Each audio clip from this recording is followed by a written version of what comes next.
श्रीमद् भगवद गीता। श्रीमद् भगवद गीता अध्याय नंबर 18 और 18वें अध्याय में श्लोक नंबर चालू है 12। बरोबर जी। तो 12वें श्लोक का भाष्य पढ़ना है। तो कह रहे हैं कि जो अत्यागी है अर्थात सन्यासी से भिन्न है, उनको तो कर्मों का 3 प्रकार से फल मिल सकता है, अनिष्ट, इष्ट और मिश्र। किंतु जो सन्यासी है तत्वज्ञान पूर्वक जिसने सभी कर्मों का संन्यास त्याग कर दिया है, उसके लिए इस प्रकार का अनिष्ट, इष्ट और मिश्र आदि कोई फल मिलता नहीं है। तो ये भाष्यकार अब बता रहे, इस श्लोक का भाष्य कर रहे। देखिए, अनिष्टम, अनिष्ट क्या है जी? अनिष्ट फल कैसा होता है? तो नरक तिर्यादि लक्षणम अनिष्टम हुआ। नरक की प्राप्ति हो जाना, या तिर्यक मतलब पशु पक्षी आदि की योनि प्राप्त होना, ये सब क्या है जी? अनिष्ट फल है। ऐसा कर्म कर दिया कि जिस कर्म के बल से पाप आदि उत्पन्न होकर उसके बल से नरक की प्राप्ति हो गई या पशु पक्षी की योनि प्राप्त हो गई, तो अनिष्ट फल प्राप्त हुआ। और इष्टम, इष्टम का मतलब लिख रहे हैं देवादि लक्षणम, स्वर्ग की प्राप्ति होना या देव योनि प्राप्त होना। ये किस कर्म, किस प्रकार का फल है? ये इष्ट फल है कि नहीं? पुण्य का फल है, विहित कर्म का फल है। और मिश्रम, मिश्रम का मतलब है इष्टानिष्ट संयुक्तम मनुष्य लक्षणम च एवं। इष्टानिष्ट संयुक्तम, इष्ट और अनिष्ट दोनों से मिला हुआ ये जो फल है, इसको बोलते हैं मिश्र फल। तो मनुष्य शरीर प्राप्त होना तो क्या है? मिश्र कर्म का फल है। पाप पुण्य जब समान होता है तब मनुष्य शरीर प्राप्त होता है। तो कुछ इष्ट भी है, अनिष्ट भी है। इष्टानिष्ट संयुक्तम मनुष्य लक्षणम च एवं त्रिविधम मतलब त्रिप्रकारम कर्मणः, कर्मण करता कर रहे धर्माधर्म लक्षणस्य फलम। ठीक, देखिए भाई, च एवं, एवं के बाद धर्माधर्म लक्षणस्य कर्मणः फलम, फलम त्रिविधम त्रिप्रकारम। तो 3 प्रकार बता दिया, इष्ट अनिष्ट मिश्र। एवं इस प्रकार से धर्म अधर्म लक्षण से कर्म न, धर्म और अधर्म स्वरूप जे कर्म है, धर्म मतलब पुण्य, अधर्म मतलब पाप है कि नहीं? विहित कर्म से उत्पन्न होता है पुण्य और निषिद्ध कर्म से उत्पन्न होता है पाप, बरोबर है कि नहीं? तो धर्माधर्म स्वरूप जो कर्म है उस कर्म का फल 3 प्रकार से बताया। कौन 3 प्रकार? इष्ट, अनिष्ट और मिश्र। हो गया जी। तो एक वाक्य लिखेंगे, यज्ञादि लक्षणम, यज्ञादि लक्षणम नित्य नैमित्तिक काम्य भेद भिन्नम, नित्य नैमित्तिक काम्य भेद भिन्नम धर्माख्यम कर्म, धर्माख्यम कर्म यत् शास्त्रेण, यत् शास्त्रेण विहितम तस्य फलम इष्टम, तस्य फलम इष्टम, पूर्ण विराम। यत् पुनः, यत् पुनः हिंसादि लक्षणम, हिंसादि लक्षणम शास्त्रेण प्रतिषिद्धम,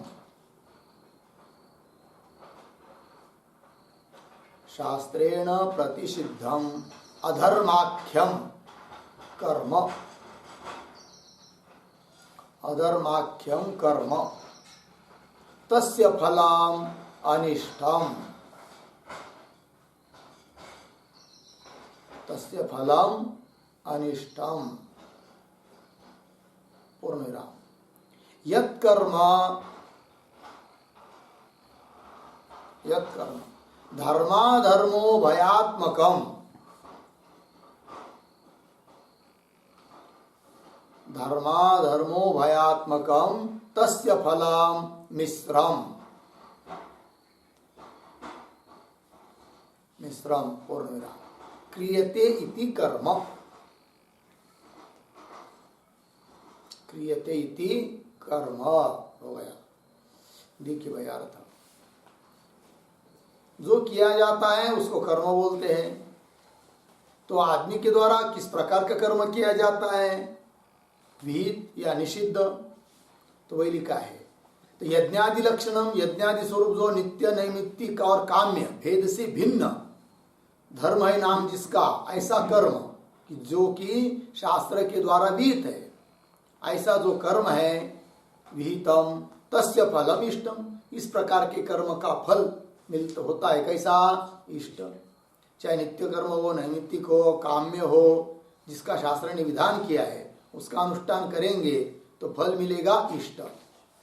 यद पुनः हिंसादि लक्षणम, अब कुछ ऐसा भी कर्म है कि हिंसादि स्वरूप कर्म, हिंसा, चोरी आदि आदि, जिसका कि शास्त्रेण प्रतिषिद्धम, जिस कर्म का निषेध किया है शास्त्र ने, इस प्रकार का जो अधर्म नाम का कर्म है उस कर्म का फल होता है अनिष्ट। और कुछ कर्म ऐसा है धर्माधर्म उभयात्मक होता है, तस्य फल, उसका फल होता है क्या जी? मिश्र। ठीक, ये बात बताइए। आगे चलेंगे। बोल रहे हैं कि भाई फल बता रहे आप, इष्ट फल, अनिष्ट फल और मिश्र फल, और वो कौन कौन है, किस प्रकार का हो सकता है इष्ट फल, अनिष्ट फल, मिश्र फल, ये भी बात बता दिया। तो अनिष्ट फल बताया तिर्यक आदि योनि की प्राप्ति या नरक की प्राप्ति। तो नरक में भी तो कोई न कोई शरीर मिलेगा ना, वहाँ का दुख रूप भोग प्राप्त करने के लिए, तो कोई शरीर की प्राप्ति हुई। और इष्ट फल बताया देव योनि की प्राप्ति, वहाँ भी शरीर की प्राप्ति है। और मिश्र कर्म का फल बताया मनुष्य शरीर। तो कुल मिलाकर क्या आया? शरीर की प्राप्ति या लोक लोकांतर की प्राप्ति, स्वर्ग की प्राप्ति, नरक की प्राप्ति, ये भी है। तो ये इस प्रकार का जो फल है, तो फल तो कैसा है वो समझ में आया, किंतु फल किसको कहते हैं, फल का स्वरूप मतलब व्याख्या क्या होगी, निरुक्ति क्या होगी, तो वो बता रहे अभी भाष्यकार। बाह्यानेक कारक व्यापार निष्पन्नम सत अविद्याकृतम इंद्रजाल मायोपमम महामोहकरम प्रत्यगात्मोपसर्पी इव फल्गुतया लयम, मतलब अदर्शनम गच्छति इति फलम, इति फल निर्वचनम। ये हुआ फल का निर्वचन। इति फल निर्वचनम, फल निर्वचन मतलब फल शब्द निरुक्ति। ये फल शब्द की निरुक्ति हुई, व्याख्या हुई। तो कैसा होता है भाई फल, तो देखते हैं। बाह्य, एक एक पद को, एक एक विशेषण को देखेंगे।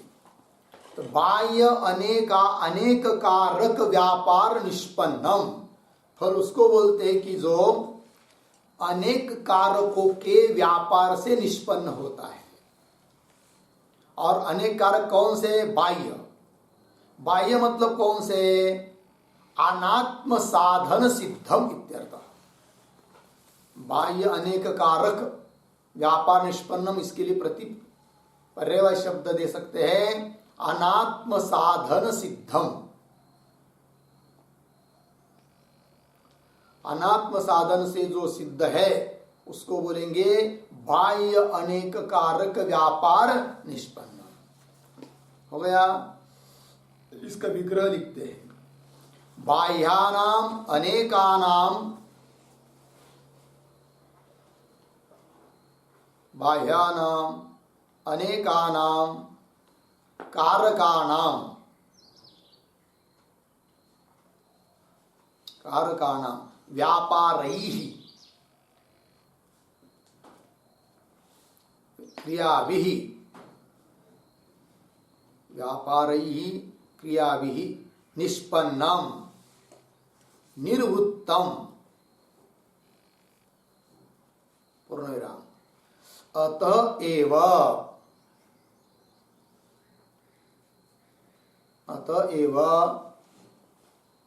न इदम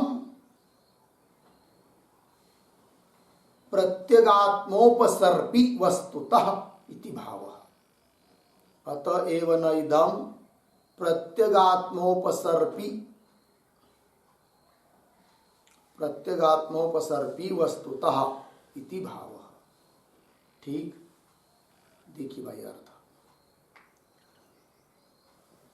बाह्यानाम अनेकानाम कारकानाम, बाह्य आत्मा को छोड़कर बाकी सब इंद्रिय कारक, बाह्य कारक हुए, कर्ता, कर्म, करण, संप्रदान आदि आदि।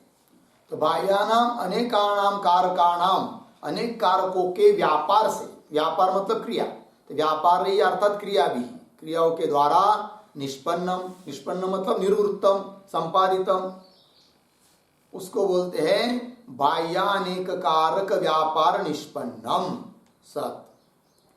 अब ऐसा होने के कारण ये वस्तुतः प्रत्यगात्मोपसर्पी नहीं है। प्रत्यगात्मा जीवात्मा या साक्षी चैतन्य उसके साथ या उसका उपसर्पी लिखाएंगे उसको, मतलब आत्मा का आश्रित किया हुआ सा जो प्रतीत हो रहा है देहादिक फल, वस्तुतः वो आत्मा का आश्रित भी नहीं है। ठीक है ना जी, तो वही लिखा है। तो प्रत्यगात्मो, इसलिए प्रत्यगात्मोपसर्पी इव लिखा है। इव शब्द ये भी बताता है कि वस्तुतः वो प्रत्यगात्मोपसर्पी नहीं है। कौन? फल। कैसा फल? जो कि बाह्य अनेक कारक व्यापार से निष्पन्न है। ठीक है ना जी, कोई फल लीजिए, है कि नहीं। शरीर तो बताया यहाँ पर इष्ट अनिष्ट मिश्र करके, स्वर्ग फल लीजिए, चाहे व्यवहार में भी किसी भी व्यापार का क्रिया का फल लीजिए, जैसे रसोई बना लिया तो अनेक कारकों का वो फल है कि नहीं। तो बाह्य अनेक कारक व्यापार निष्पन्नम सत, ऐसा। पुनः कैसा जी? अविद्याकृतम, अविद्याकृतम मतलब अविद्याजन्यम। ये सब शरीरादि कैसे जी? शरीरादि समस्त संसार अविद्याजन्य है, अविद्याकृत है, अविद्या ने बना हुआ है। और अविद्या से जन्य इसलिए ही कैसा है? इंद्रजाल मायोपमम, है कि नहीं। इंद्रजाल जादूगर, उसकी जो माया है कि नहीं, उसकी तरह ये है, मतलब मिथ्या है। तो लिखते उसके ऊपर एक शब्द, इंद्रजालाख्य मायाकृत, इंद्रजालाख्य मायाकृत गंधर्व नगरादि तुल्यम इत्यर्थः। गंधर्व नगरादि तुल्यम इत्यर्थः। ठीक है जी।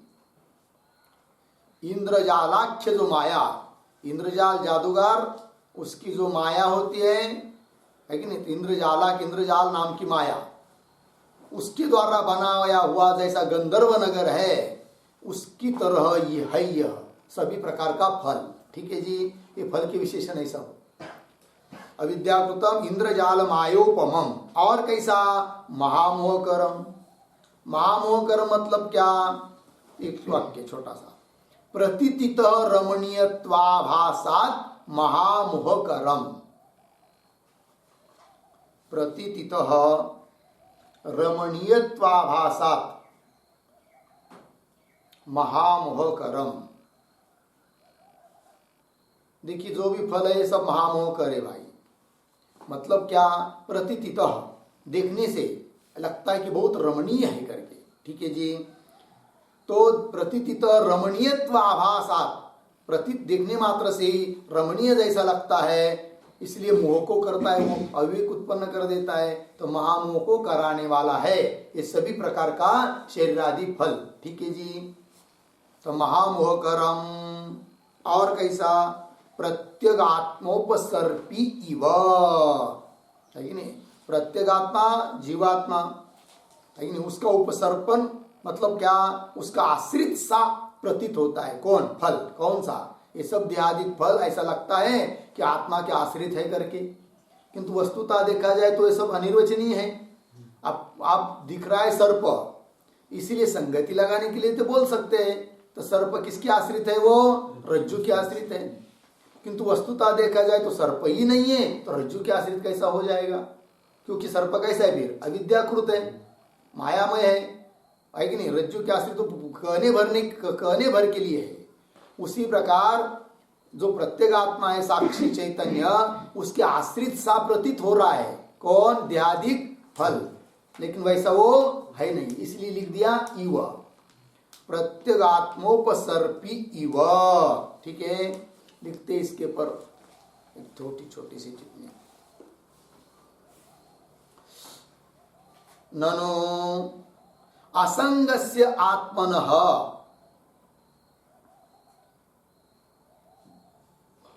ननो असंगस्य आत्मनः फलेन सह संगाभावात्, फलेन सह संगाभावात् कथम अस्मिन् मोह, कथम अस्मिन् मोह? प्रश्न चिन्ह।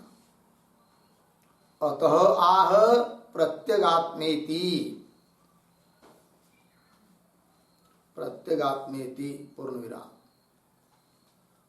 प्रत्यगात्मानं, प्रत्यगात्मानं उपसर्पति, उपसर्पति संबध्नाति, संबध्नाति इति प्रत्यगात्मोपसर्पि,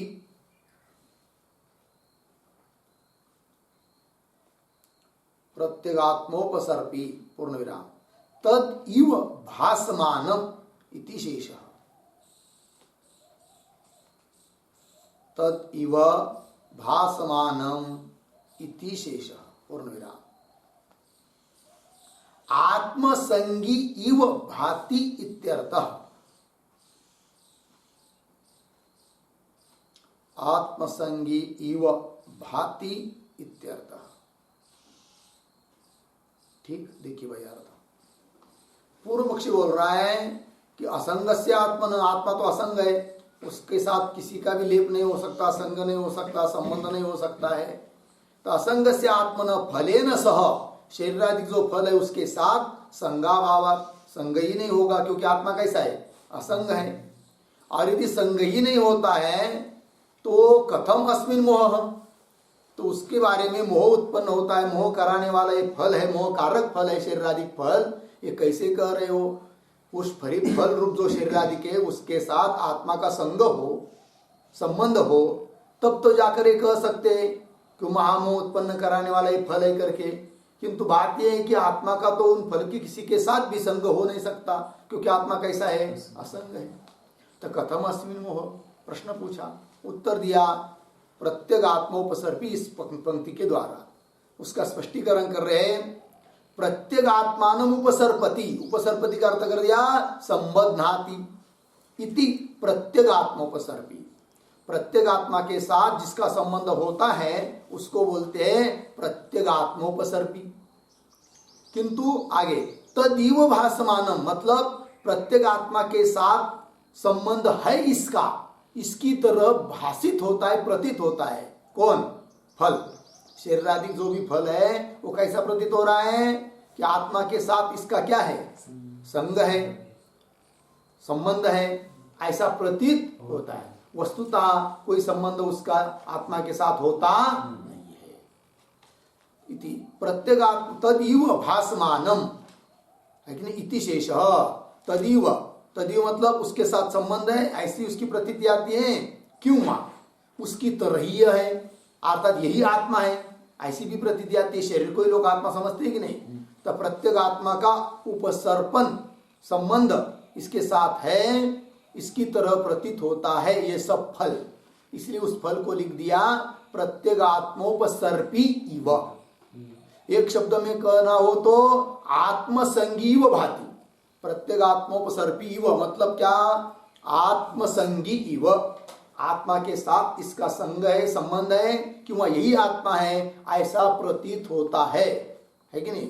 ये हुआ प्रत्येक आत्मोपसर्पी, ऐसा है ये सब। कौन? फल। तो चलिए आगे, प्रत्येक आत्मोपसर्पी इव, लेकिन कैसा ये सब? ऐसा होने पर भी आगे लिख रहे फल्गुतया लयम, लयम मतलब अदर्शनम गच्छति, गच्छति नाम प्राप्नोति इति फलम। फल्गुतया लयम अदर्शनम, अदर्शनम करते हैं नाशम, नाश को प्राप्त हो जाता है। ये किसकी तरह? क्यों? हेतु फल्गुतया, ये हेतु है तृतीया, हेतु तृतीया, हेतु अर्थ में तृतीया हुई है। तो फल्गुतया लयम अदर्शनम गच्छति इति फलम। अभी फल्गुतया क्या होता है जी? एक वाक्य लिखेंगे, फल्गुतया लीयते इति फलम। फल्गुतया लीयते इति फलम, पूर्ण विराम। फल्गुता तुच्छत्वम, फल्गुता तुच्छत्वम, अर्धविराम। मिथ्यात्वम इति यावत्, मिथ्यात्वम इति यावत्, पूर्ण विराम। कुतः फल्गुत्वम, कुतः फल्गुत्वम प्रश्न चिन्ह। अत आह अविद्याकृतम, अतः आह अविद्याकृतम, पूर्ण विराम। अविद्या ही मिथ्याभूतम अज्ञानम, अविद्या ही मिथ्याभूतम अज्ञानम, अर्धविराम। तत्कार्यत्वात्,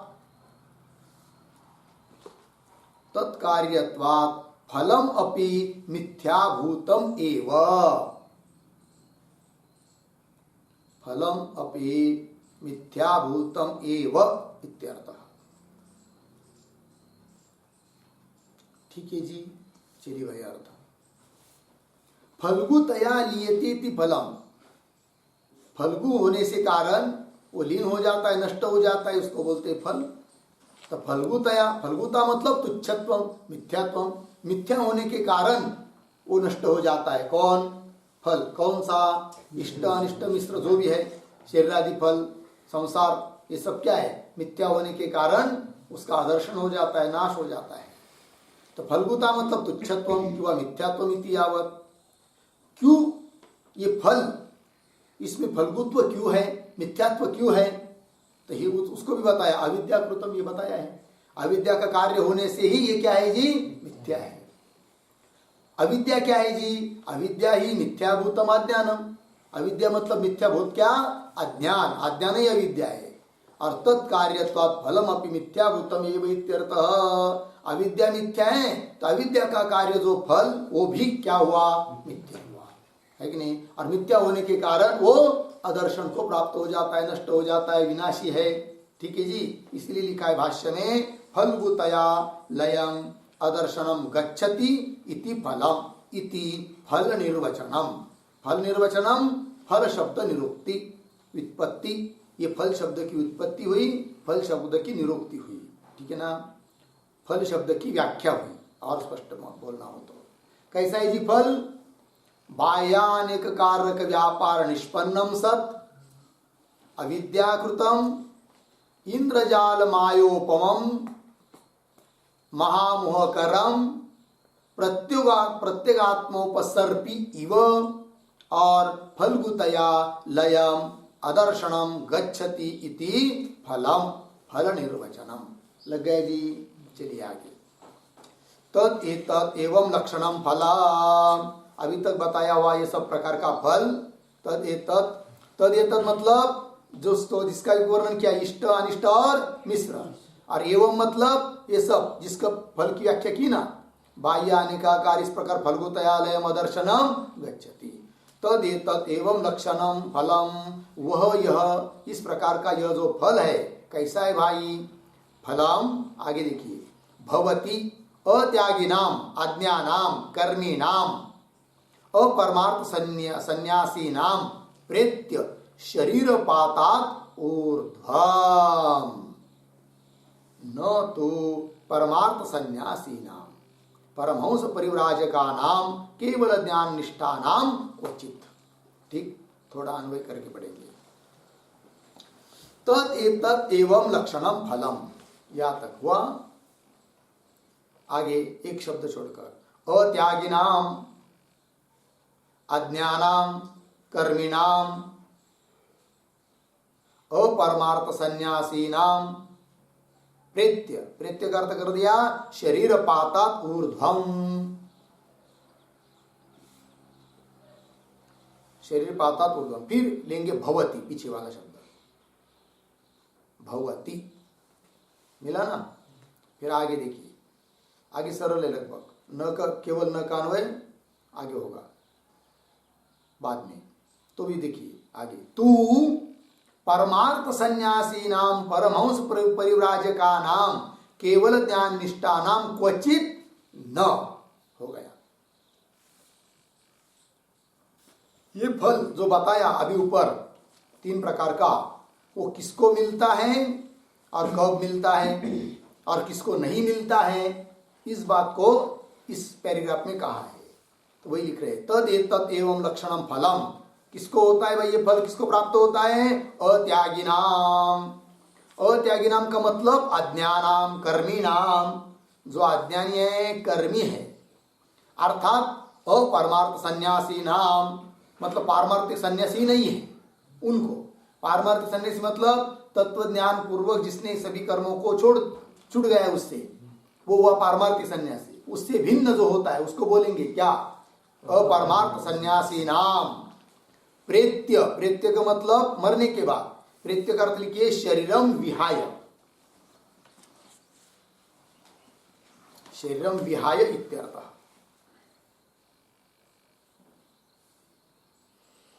शरीरम विहाय इत्यर्थः प्रेत्य। भाष्यकार ने भी लिख दिया शरीर पातात ऊर्ध्वम, शरीर गिरने के बाद ऊर्ध्वम, मतलब क्या भाई, एक शब्द प्रकृत देह त्यागानंतरम इत्यर्थः। शरीर पातात ऊर्ध्वम मतलब प्रकृत देह त्यागानंतरम इत्यर्थः। भवती में होता है, मिलता है, ठीक है जी। तब भवती होता है, मिलता है, फल मिलता है। किस प्रकार का फल, ये बात बता दी। अब किसको मिलता है ये भी बता दिया, अत्यागी नाम अर्थात अज्ञानी कर्म करने वाले जो अपारमार्थिक सन्यासी है उनको ये शरीर मरने के बाद उस प्रकार का फल मिलता है। हो गया बात। देखिए यहां पर अपरमार्थ सन्यासी नाम ये शब्द आया है, तो उसके ऊपर एक वाक्य लिखेंगे।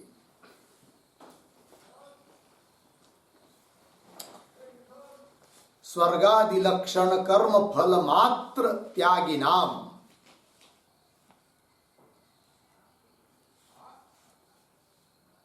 स्वर्गादि लक्षण कर्म फल मात्र त्यागी नाम, त्यागी नाम इह जन्मनि, इह जन्मनि ज्ञान निष्ठायाः अप्राप्तो,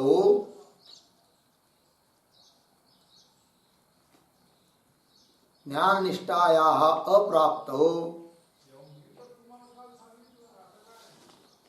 जन्मांतरस्य, जन्मांतरस्य अवश्यम भावितया, अवश्यम भावितया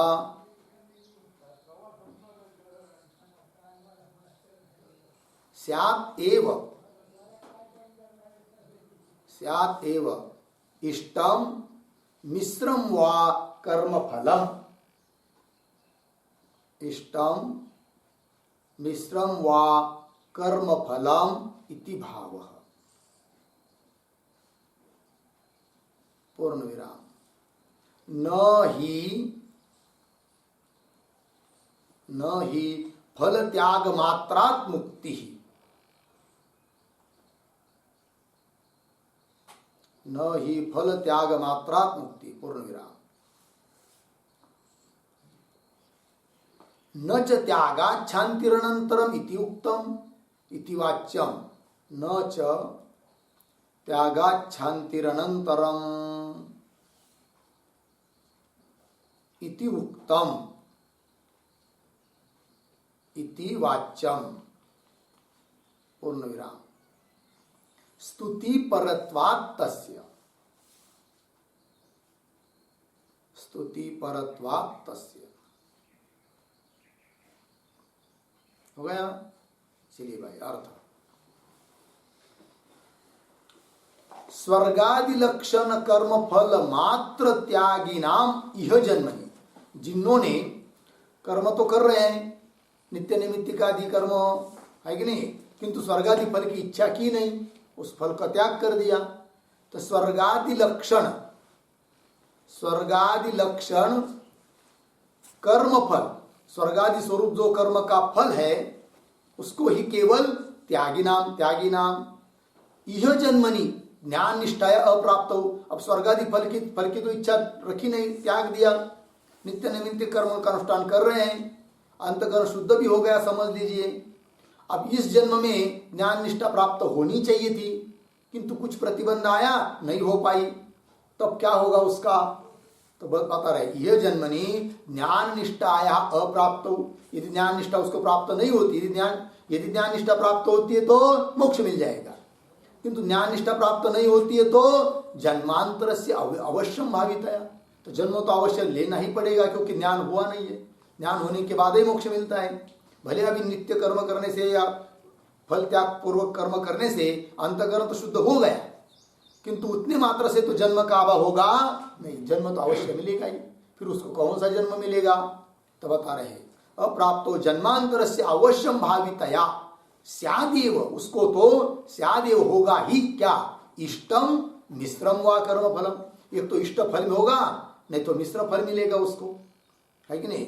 मिश्रम व कर्म फलम इति भाव, क्यों कि नहीं फल त्याग मात्रात मुक्ति, केवल फल का त्याग करने भरने से मुक्ति होती नहीं है, इसलिए उसको भी फल मिलेगा। तो उसको तो मिलेगा ही, और बाकी के जो है कि नहीं, फल की कामना पूर्वक कर्म कर रहे हैं या कोई निषिद्ध कर्म कर रहे हैं, उनको तो उस प्रकार का फल मिलने ही वाला है, उसमें कोई संदेह नहीं है। किंतु संदेह आ सकता था किसके बारे में, कि जिसने नित्य नैमित्तिक कर्म बहुत सारे किया है, फल की इच्छा रखी नहीं, अंतकर्म ही शुद्ध हुआ, किंतु शरीर गिर गया बाद में, या कोई प्रतिबंध आया, ज्ञान हुआ नहीं, उसको क्या होगा, तो उसको तो जन्म तो होगा ही। तो बता दिया उसको भी फल मिलेगा। कौन सा फल उसको मिलेगा, इष्ट या मिश्र फल मिलेगा। वही लिख रहे फल त्याग मात्रात, न ही फल त्याग मात्रात मुक्ति ही, केवल फल का त्याग करने से, कर्म करने और फल कर्म तो किया, फल का त्याग किया, उतनी मात्र से उसको मोक्ष मिलता नहीं है। पूर्व पक्षी बोल रहा है ऐसा कैसा नहीं मिलता है, पीछे तुमने कहा हो क्या, त्यागा शांति अनंतरम, त्याग कर दिया फल का तो तुरंत शांति अर्थात मोक्ष मिल जाता है, ये कहा है। कैसा बोलते हो कि फल त्याग मात्र से मोक्ष नहीं मिलता है करके प्रश्न हो किया। न च, न का अन्वय वाच्यम के साथ, त्यागा शांति अनंतरम इति उक्तम इति वाच्यम न च वाच्यम। उत्तर दे रहे स्तुति परत्वात् तस्य, वो फल त्याग की क्या है, स्तुति है कि नहीं। इसका मतलब ये नहीं है कि केवल फल त्याग करने से मोक्ष मिलेगा, ये कहने का वहां पर तात्पर्य नहीं है। हो गया जी, चलिए आगे। तो वही लिखा है भाष्य में, अत्यागिनाम अज्ञानाम कर्मिणाम अपरमार्थ सन्यासी नाम, ऐसे लोगों को प्रेत्य ये शरीर, वर्तमान शरीर छूटने के बाद उनको फल मिलेगा। कौन सा फल, उनके उनके कर्म के अनुसार, इष्ट चाहे अनिष्ट चाहे मिश्र। ठीक, आगे लिख रहे न तू परमार्थ सन्यासी नाम, जो परमार्थ सन्यासी है, अर्थात कौन वो, परमहंस परिव्राजका नाम, मतलब कौन, केवल ज्ञान निष्ठा नाम। जो परमार्थ सन्यासी है, परमहंस परिव्राजकाचार्य है, केवल ज्ञान निष्ठा में स्थित है, उनको तो क्या न क्वचित न, किसी भी तरह से कहीं पर भी उनको किसी भी हालत में इस प्रकार का फल उनको मिलता नहीं है। किस को कौन फल? इष्ट अनिष्ट मिश्र, इसमें से या कोई भी फल उनको नहीं मिलता है। किनको? जो पारमार्थिक सन्यासी है। तो फल किसको मिलता है फिर? अपारमार्थ सन्यासियों को, कर्मी को, अज्ञानियों को फल मिलता है। ठीक है जी, चलिए ये हुआ ना। आगे न ही भाष्य में न ही केवल सम्यक दर्शन निष्ठा अविद्यादि संसार बीजम न उन्मूलयन्ति कदाचित इत्यर्थः। मिला? अन्वय करके पढ़ेंगे। ही केवल सम्यक दर्शन निष्ठा अविद्यादि संसार बीजम न उन्मूलयन्ति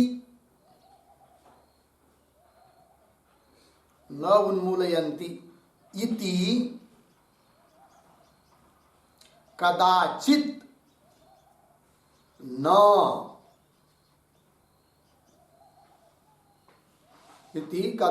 न इत्यर्थः। देखिए भाई अर्थ, तो परमार्थ सन्यासी जो है उनको क्यों इस प्रकार का फल नहीं मिलता है, ये बात कह रहे अभी। ठीक है ना? तो क्या केवल सम्यक दर्शन निष्ठा, केवल सम्यक दर्शन निष्ठ लोग है, ज्ञान निष्ठ जो लोग है, अर्थात जिनको तत्वज्ञान प्राप्त हुआ है, जो जीवन मुक्त है, जिनका अहम ब्रह्मास्मि ये दृढ़ बोध हो चुका है, ऐसे जो लोग, तो केवल सम्यक दर्शन निष्ठा उनको द्वारा क्या जी?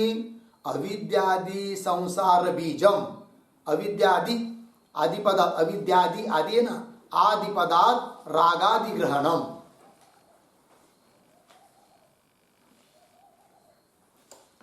अविद्या आदि पदार्थ रागादि ग्रहण। ठीक है जी। तो अविद्या राग द्वेष आदि आदि जो भी संसार बीजम, ये सब क्या है? संसार के बीज है। अविद्या राग द्वेष आदि क्या है जी? संसार के बीज है। और उन संसार बीज को न उन्मूलयन्ति, न उन्मूलयन्ति, उन्मूलयन्ति करता है समूलम नाशयन्ति,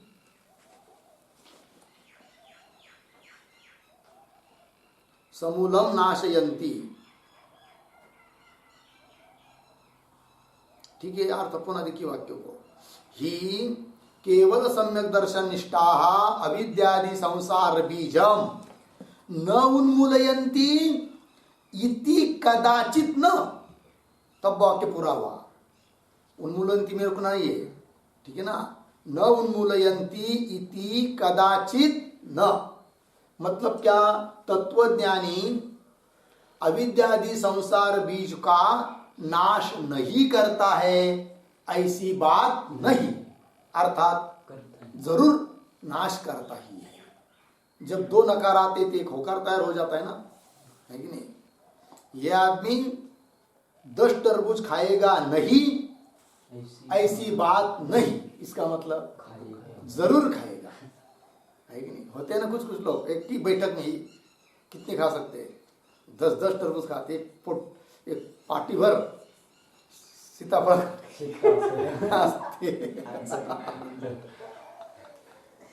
तो अच्छी बात है कि नहीं? जिसमें जितना सामर्थ्य उतना वो खा सकता है। हम लोग दुर्बल है बेचारे, है कि नहीं?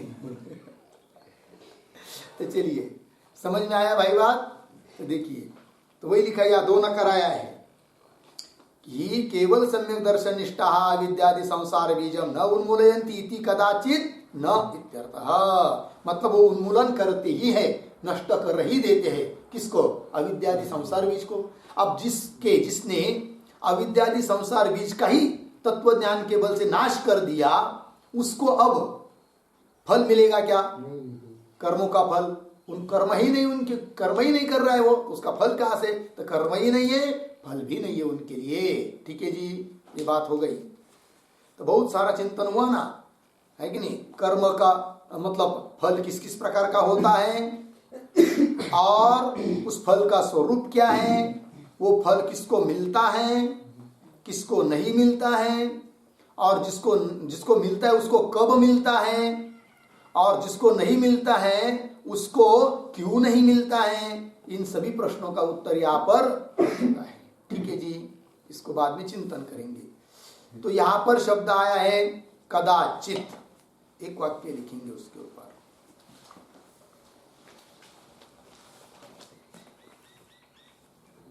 कदाचित अपि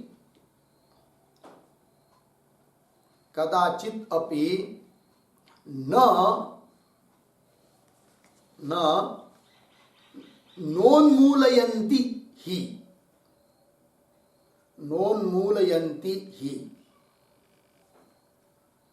किंतु सर्वदा अपि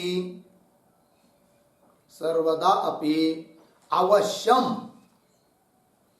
उन्मूलयन्ति एव इत्यर्थः। अवश्यम उन्मूलयन्ति एव इत्यर्थः। पूर्ण विराम। संभाव्य निषेध निवर्तने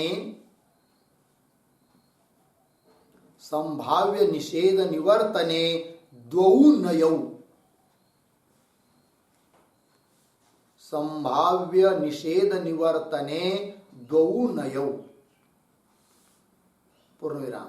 ही प्रसिद्धौ। ही प्रसिद्धौ। पूर्ण विराम। ही यस्मात्।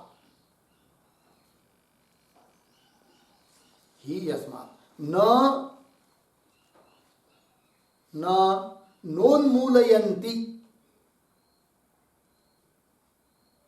नोन्मूलयन्ति तस्मात् न कर्मफलम् इति वा। तस्मात् न कर्मफलम् इति वा। ठीक है, देखिए भाई अर्थ।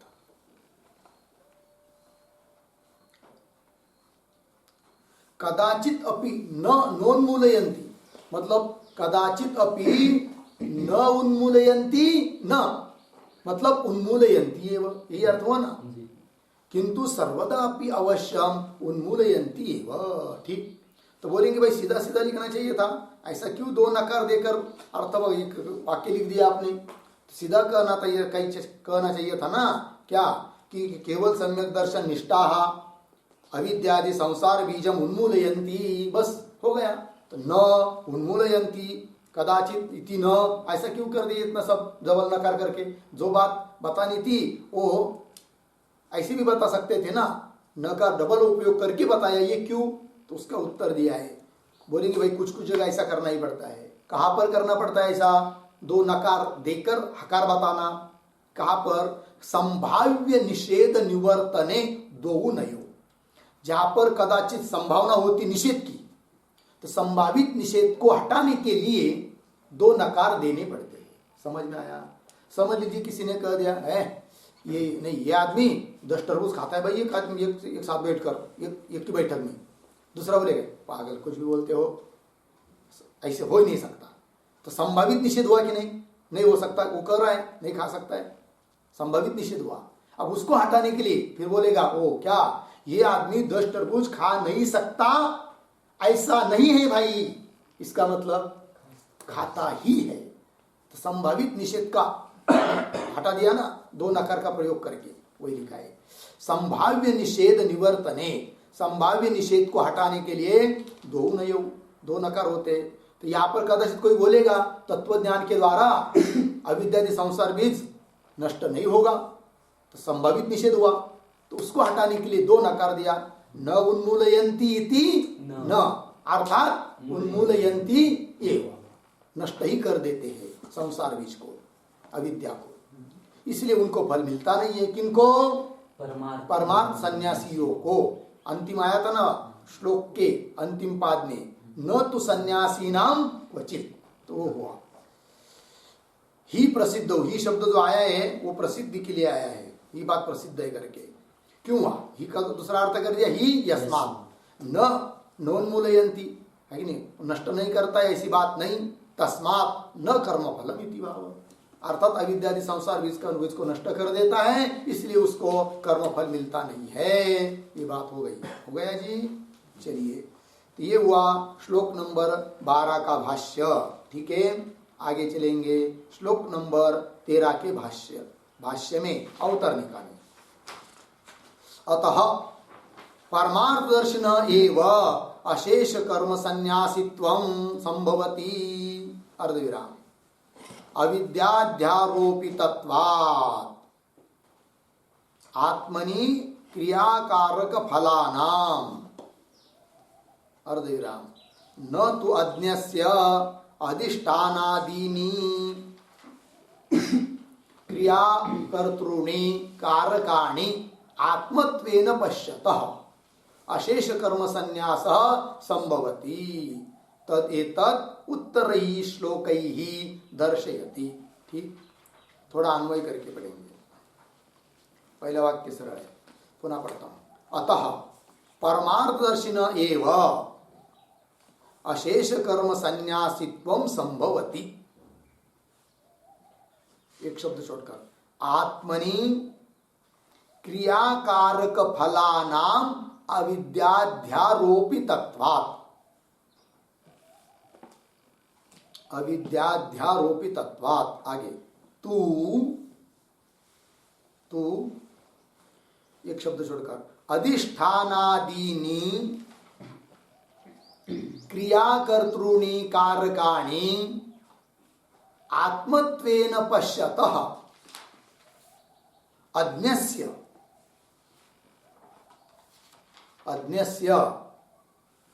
अशेष कर्म संन्यासः न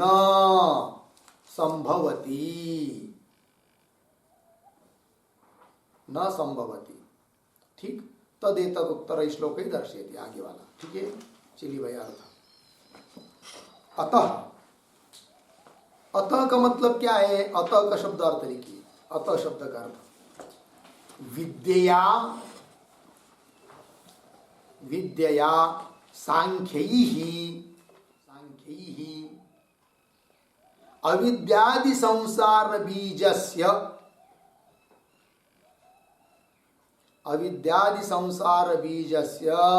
उन्मूलितत्वात् एव इत्यर्थः, उन्मूलितत्वात् एव।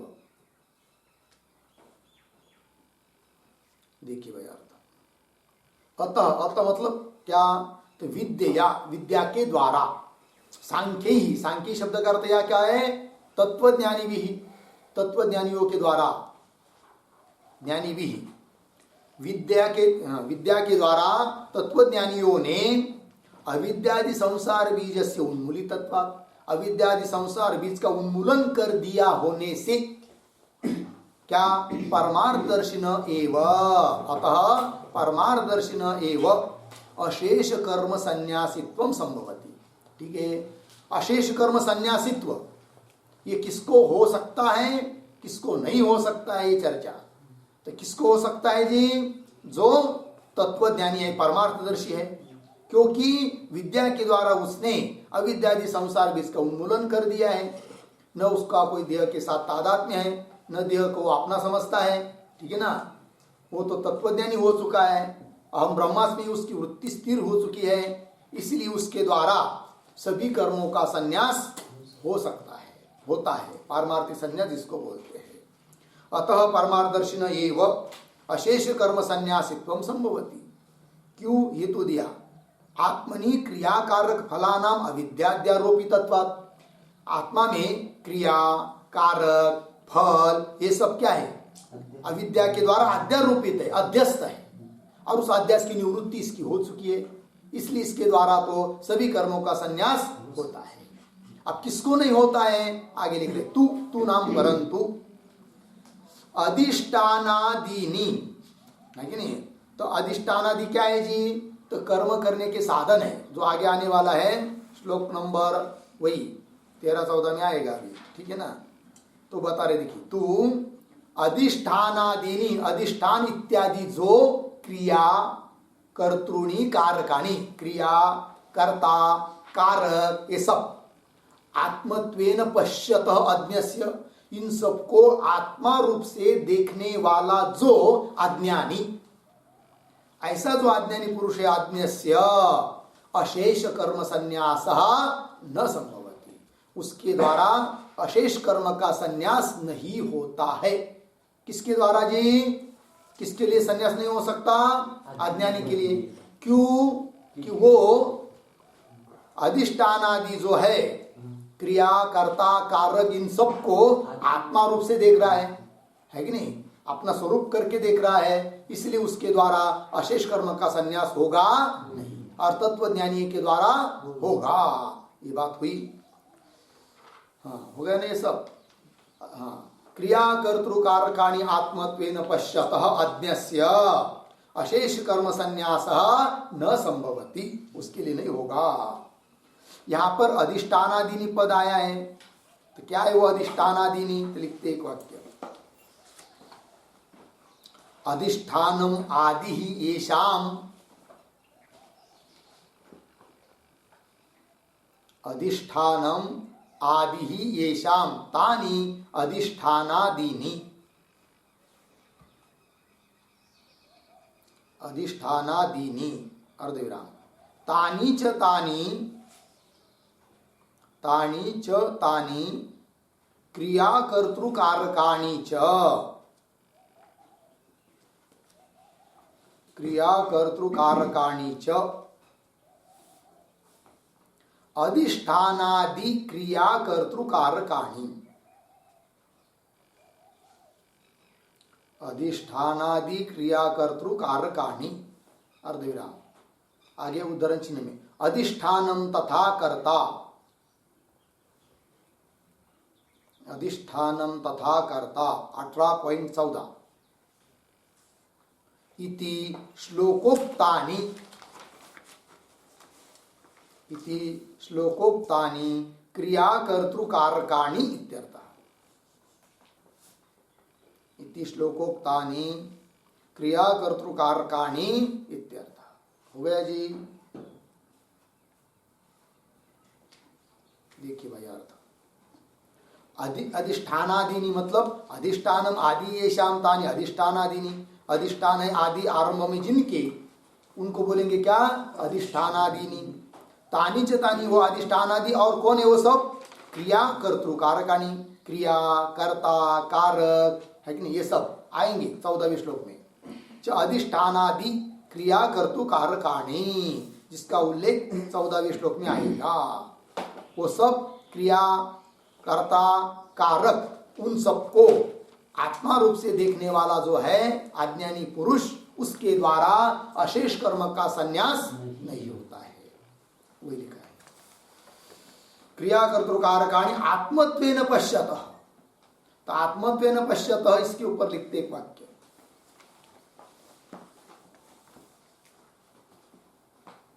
यद्यपि कर्तृकारकाणाम, कर्तृकारकाणाम अहंकार मन इंद्रिय शरीराणाम, अहंकार मन इंद्रिय शरीराणाम आत्मत्वेन दर्शनम संभवति, आत्मत्वेन दर्शनम संभवति अर्धविराम। उद्धरण चिन्ह में अहम करोमि अर्धविराम, अहम स्पृशामि, अहम स्पृशामि, अहम जिघ्रामि, अहम जिघ्रामि, अहम गच्छामि, स्थूलोहम, कृशोहम, उद्धरण चिन्ह बंद, इत्यादि व्यवहारात, इत्यादि व्यवहारात पूर्ण विराम, क्रियायाः आत्मत्वेन दर्शनम तो, क्रियायाः आत्मत्वेन दर्शनम तो न संभवति, न संभवति। अर्धविराम। अहम गमनम, उदाहरण चिन्ह में इसको, अहम गमनम इत्यादि व्यवहाराभावात्, इत्यादि व्यवहाराभावात् पूर्ण विराम। तथापि, तथापि आत्मीयत्वेन, आत्मीयत्वेन क्रियायाः दर्शन संभवात्, क्रियायाः दर्शन संभवात् उक्तम क्रिया कर्तृकारकाणि इति, क्रिया कर्तृकारकाणि इति पूर्णविराम। क्रियाम आत्मीयत्वेन, क्रियाम आत्मीयत्वेन कर्तृकारकाणि आत्मत्वेन, कर्तृकारकाणि आत्मत्वेन च पश्यतः इत्यर्थः,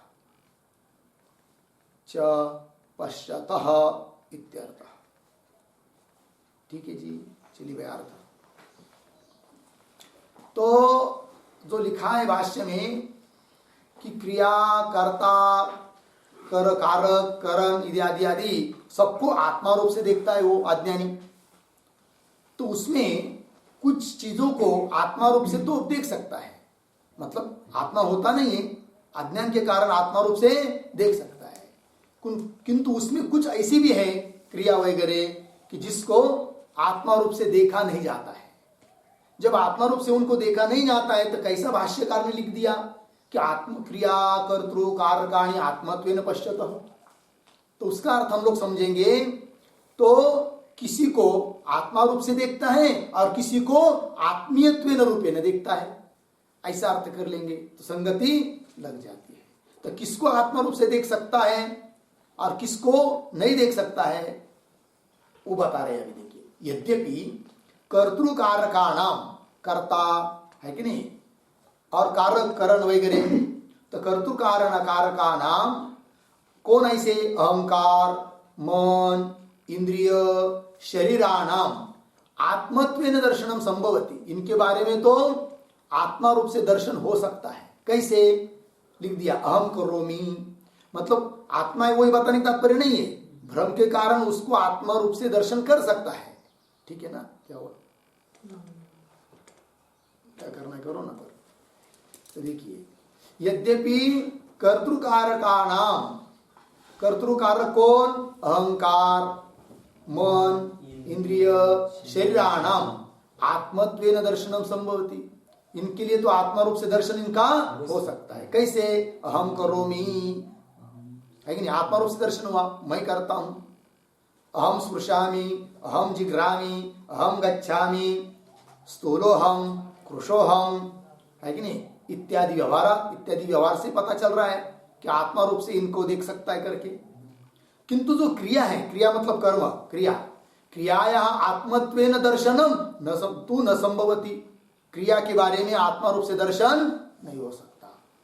क्यों, अहम गमनम, जैसे ऊपर अहम करोमि, अहम स्थूल आदि आदि प्रतीति आती है, उस प्रकार अहम गमन, गमन रूप क्रिया के बारे में अहम गमनम ऐसी प्रतीति किसी को आती है क्या, नहीं। यदि ऐसी प्रतीति आ सकती थी तब उस क्रिया को भी क्या आत्मा रूप से देखा जा सकता था, किंतु ऐसी प्रतीति आती नहीं है। अहम गमनम इत्यादि व्यवहाराभावात्, ठीक है। तथापि फिर भाष्यकार ने कैसे लिख दिया कि आत्मत्वेन पश्यत, सबको आत्मा रूप से देख रहा है, क्रिया, क्रिया को भी लिख दिया उसमें, तो उसको स्पष्टीकरण कर रहे हैं। तथापि आत्मीयत्वेन क्रियायाः दर्शन संभवात्, क्रिया के बारे में दर्शन हो सकता है, भले आत्मा रूप से नहीं किंतु आत्मीयत्वेन मतलब आत्मा के संबंधी रूप से, है कि नहीं, प्रतीति हो सकती है किसकी, क्रिया की, है कि नहीं। तथापि आत्मीयत्वेन क्रियायाः दर्शन संभवात् उक्तम क्रिया कर्तृकारकाणि इति। तो क्या हुआ फिर, क्रिया आत्मीयत्वेन, मेरा गमन हुआ है, मैं आ गया हूं, है कि नहीं? इस प्रकार तो मेरा आगमन तो आत्मीयत्वेन रूपेण प्रतीति हो सकती है। क्रियाम आत्मीयत्वेन कर्तृकारकाणी आत्मत्वेन च पश्यतः इत्यर्थ। लग गया जी? ऐसा देखने वाला जो अज्ञानी पुरुष है, आत्मा रूप से देख रहा हो, चाहे आत्मीयत्व रूप से देख रहा हो, तो भी उसके द्वारा अशेष कर्मों का संन्यास नहीं हो सकता है। पश्यत अशेष कर्म संन्यास न संभवती तद एतत् उत्तरैः श्लोकैः दर्शयति। ठीक है ना? तद एतत् मतलब क्या लिखेंगे? तद एतत् इसका आधार पर अज्ञस्य कर्म संन्यास असंभवम, अज्ञस्य कर्म संन्यास असंभवम अर्धविराम प्राज्ञस्य तत्संभवम च इत्यर्थः। प्राज्ञस्य तत्संभवम च इत्यर्थः। तदेतत् इस बात को आगे के श्लोकों के द्वारा दिखा रहे हैं। तदेतत् मतलब क्या? अज्ञस्य कर्म संन्यास असंभवम, अज्ञानी के लिए कर्म संन्यास का असंभव, और प्राज्ञस्य तत्संभवम, और जो विद्वान ज्ञानी है उनके लिए तो तत्संभवम कर्म संन्यास संभवम च तदेतत् उत्तरैः श्लोकैः दर्शयति। आगे के श्लोकों से दिखा रहे हैं। ठीक है जी? तो अब श्लोक तो पूरा होगा नहीं, अन्वय कर लेते हैं। पंचेमानि महाबाहो, पंचेमानि महाबाहो कारणानि निबोध मे, कारणानि निबोध मे, सांख्ये कृतान्ते प्रोक्तानि, सांख्ये कृतान्ते प्रोक्तानि, सिद्धये सर्वकर्मणाम्, सिद्धये सर्वकर्मणाम्। पंचेमानि महाबाहो कारणानि निबोध मे, सांख्ये कृतान्ते प्रोक्तानि, सिद्धये सर्वकर्मणाम्। पंच इमानि महाबाहो कारणानि निबोध मे, सांख्ये कृतान्ते प्रोक्तानि, सिद्धये सर्वकर्मणाम्। अन्वय देखिए। महाबाहो अंतिम का शब्द, सर्वकर्मणाम सिद्धये, सर्वकर्मणाम सिद्धये, कृतान्ते सांख्ये प्रोक्तानि, कृतान्ते सांख्ये प्रोक्तानि, इमानि पंच कारणानि, इमानि पंच कारणानि मे निबोध।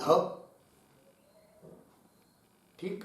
देखिए भाई अर्थ, भगवान कह रहे अर्जुन को, हे महाबाहो, हे अर्जुन, सर्वकर्मणाम सिद्धये, सभी प्रकार का जो कर्म है उन कर्मों की सिद्धि होने के लिए कृतांते सांख्ये प्रोक्तानि, कृतांते सांख्य मतलब वेदांत शास्त्र में प्रोक्तानि कथितानि, जिसको वेदांत शास्त्र में बताया है। ठीक है जी? लग गया ना? क्या?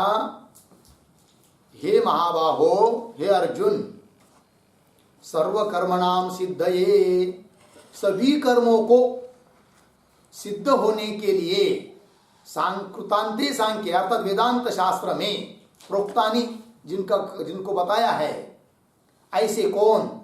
इमानी पंच कारणानि, ये 5 कारण में निबोध, मेरे से जान लो।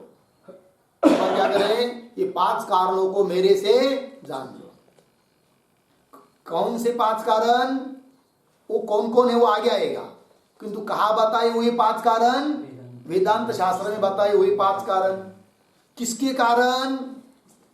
सभी कर्मों को सिद्ध करने के लिए होते हैं, ऐसे 5 कारण जिसका उल्लेख वेदांत में किया है, उन 5 कारणों को अर्जुन तू मेरे से सुन ले, ये कह दिया भगवान ने। ठीक, चलिए भाष्य में 13वां श्लोक का भाष्य।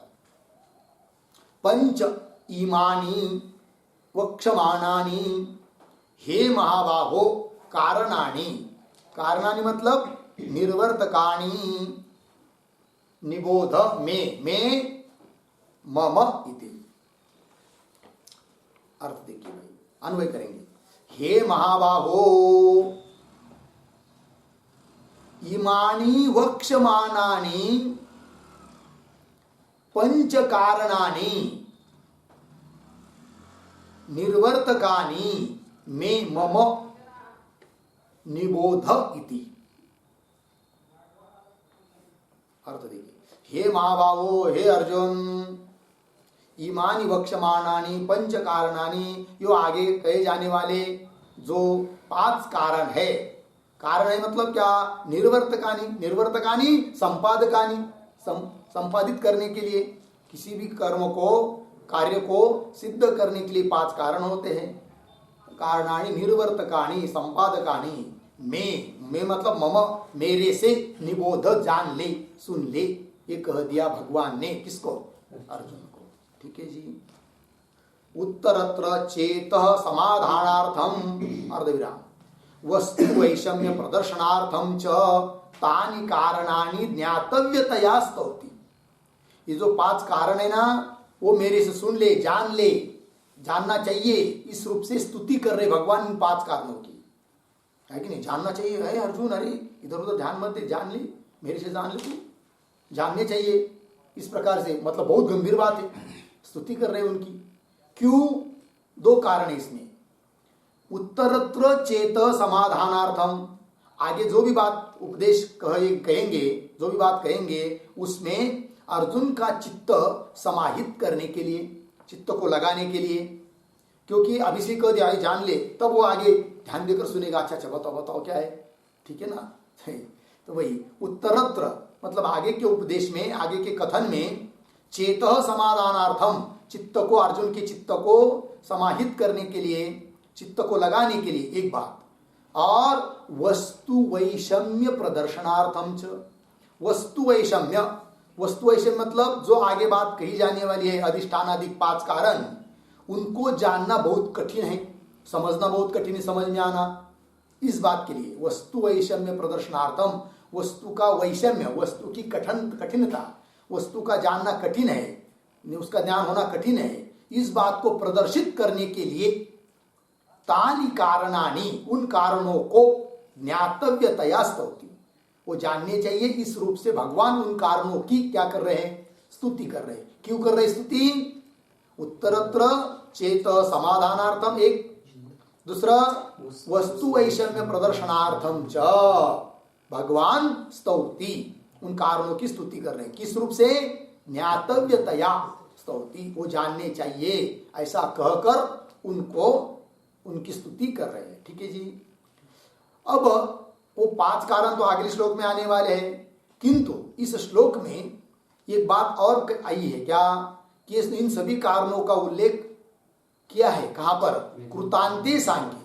अब कृतांते सांख्य का अर्थ वेदांत शास्त्र होता है, किंतु सांख्य शब्द प्रयोग हुआ है यहाँ पर, और उसका विशेषण है कृतांत। तो क्या इसका रहस्य है, इसका विचार भाष्य में दिया है, किंतु उसका विचार हम लोग कल करते हैं। ओम पूर्णमदः पूर्णमिदं पूर्णात् पूर्णमुदच्यते पूर्णस्य पूर्ण